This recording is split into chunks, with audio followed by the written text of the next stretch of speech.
তো বন্ধুরা সকালবেলা পিহুরে তো ব্রেকফাস্ট করাইয়া স্কুলে পাঠাইলাম। তারপর পূজা টুজা শেষ হইল, পূজা শেষ কইরা এদিকে এই যে আজকে যেহেতু বৃহস্পতিবার একটু তাড়াতাড়ি মানে পূজা দিতে হতে একটু টাইম লাগে, তো এই যে ভাত বসাইছি, আজকে ভাত দিমু লাঞ্চে।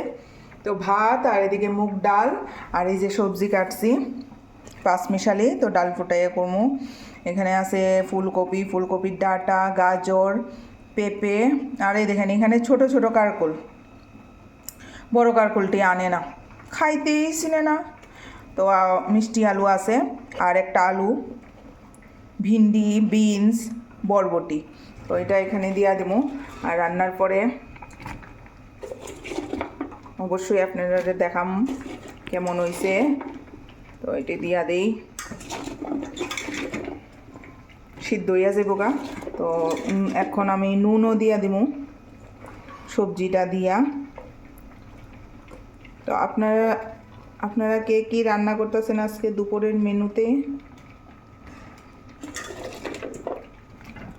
কড়াইটা আমার ছোট হয়ে গেছে, আর একটু বড় হইলে ভালো হইতো। তো রান্নাটা কার কার পছন্দ লাগে এরকম পাঁচমিশালি সবজি ডাল ফুটাইয়া? আমার তো মানে মুসুরি ডাল লইলে তো আর একটু ভাল লাগে।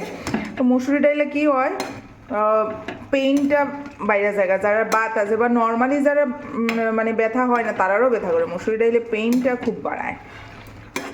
মুসুরি ডাল দিয়া খাইতে টেস্ট, কিন্তু অনেক ব্যথা বাড়াইয়া দেয়। তো যাই হোক রান্নাটা কইরা লাই।